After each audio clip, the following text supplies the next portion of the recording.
அன்பானவர்களே, சங்கீதம் 48:14 ஒரு வசனம் வந்திருக்குதுங்க.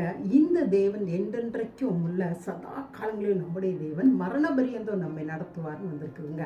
மரண பரியந்தம்னா என்னங்க? அதாவது மரணத்துக்கு நேரம் நடத்துறது இல்லைங்க. மரண பரியந்தம் நமக்கு ஆண்டவர் ஒரு டேட்டை நிச்சயித்திருப்பார். அல்லது நம்ம விரும்புகிறோம் பார்த்தீங்களா, ஒரு 90 வயசுலையோ 100 வயசுலையோ 120 வயசு ஏதோ ஒரு வயசில் சாகணும்னு ஆசைப்படுறோம்ல, அந்த வயசு வரைக்கும் அவர் நம்மை நடத்துவாராங்க. எப்படிங்க நடத்துவார்? ஒரு மனுஷன் நடத்துகிற விதமாக இல்லைங்க. மனுஷன் குறைவுள்ளவனுங்க.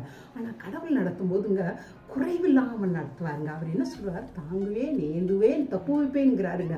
அப்படின்னா என்னன்னு கேட்டிங்கன்னா, எந்த பிரச்சனையும் இல்லாமல் நம்ம தாங்கி ஏந்தி நம்ம தேவையாக இருக்கும் போது அவர் தாங்குறாருங்க, கொடுக்குறாருங்க. அதுல தப்பு வைக்கிறாருன்னா நோயிலிருந்து பிரச்சனையிலிருந்து நம்மளை தப்பு வைத்து நம்மளை சந்தோஷமாய் நடத்துவாராங்க. நம்ம விரும்பும் போது பரலோகத்துக்கு போகும்படியா நம்மளை அப்படி ஆசீர்வதிப்பாருதாங்க. அப்பேற்பட்ட இயேசுவை இன்றைக்கு உங்கள் சொந்த ரட்சகராக ஏற்றுக்கொள்ளுங்க.